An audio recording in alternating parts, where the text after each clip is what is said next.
Market को समझने का एक ही तरीका है, सही एनालिसिस, सही डिसीजन।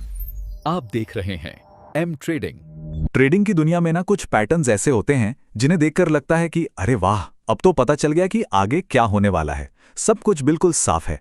लेकिन तब क्या हो जब वही भरोसेमंद पैटर्न आपको धोखा दे जाए। आज हम इसी राइजिंग वेज की कहानी को समझेंगे, एक ट्रेडर के सवाल से शुरू करेंगे और डेटा की गहराई तक जाएंगे। तो सारी कहानी शुरू होती है इस एक सवाल से। रेडिट पर एक ट्रेडर हैं u/एम्प्रे। इन्होंने वो सब कुछ किया जो किताबों में लिखा था। एक राइजिंग वेज पैटर्न पहचाना, घटते हुए वॉल्यूम से कंफर्म भी किया, मतलब सब कुछ एकदम परफेक्ट। उन्हें पूरा यकीन था कि अब तो कीमत गिरेगी, लेकिन हुआ ठीक उल्टा। तो चलिए इसी पहेली को सुलझाते हैं। अच्छा, इस ट्रेडर को इतना भरोसा आया कहां से है? ये समझने के लिए हमें पहले ये जानना होगा कि थ्योरी क्या कहती है। आखिर ये चार्ट पैटर्न्स आते कहां से हैं? आइए, राइजिंग वेज के पीछे की जो क्लासिक थ्योरी है उस पर एक नजर डालते हैं। इन्वेस्टोपीडिया के हिसाब से राइजिंग वेज का मतलब बड़ा सीधा साधा है। जब कीमत की चाल दो ऊपर की ओर जाती हुई लाइंस के बीच में सिकुड़ने लगती है, तो ये एक तरह की वार्निंग है। थ्योरी ये कहती है कि मोमेंटम अब खत्म हो रहा है और कीमत जल्द ही नीचे वाली लाइन को तोड़कर गिरेगी।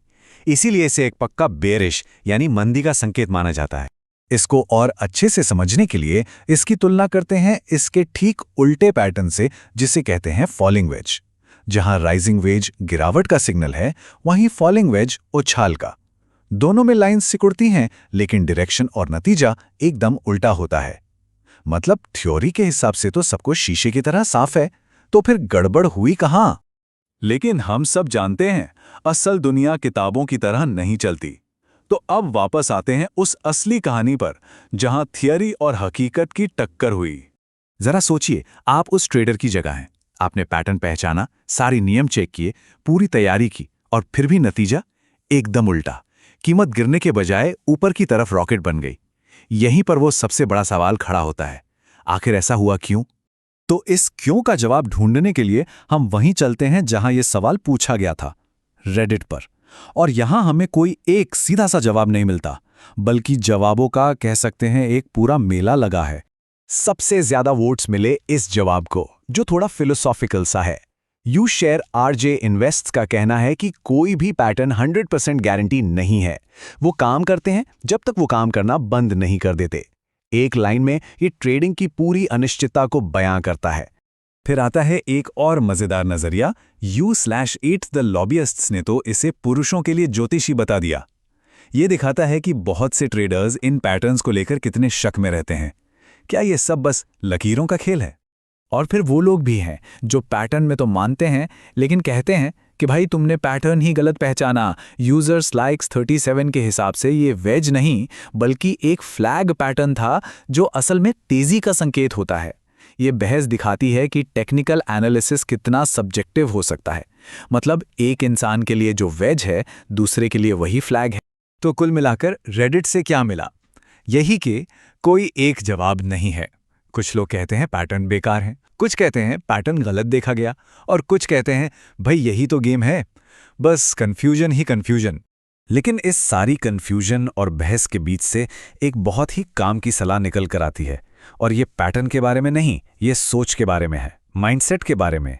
देखिए, यहां पे सोच का फर्क समझना सबसे जरूरी है।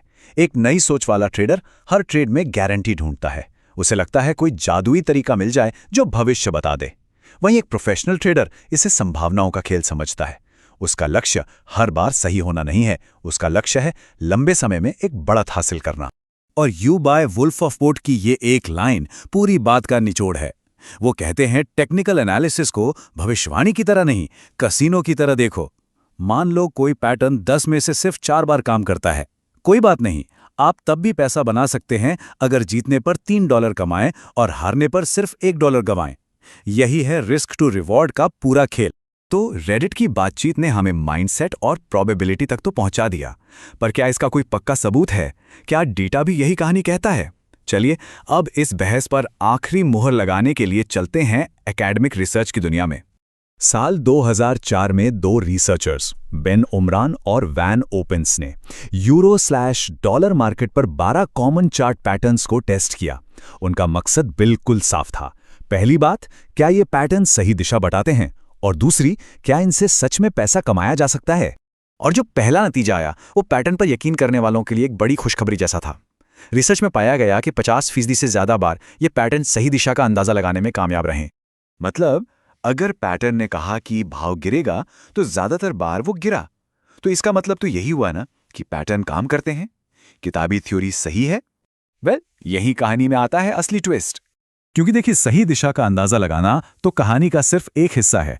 जब रिसर्चर्स ने इसमें ट्रेडिंग की लागत, मतलब ब्रोकरेज और दूसरे खर्चे जोड़े, तो इन सफल पैटर्न से होने वाला जो नेट प्रॉफिट था वो था लगभग 0।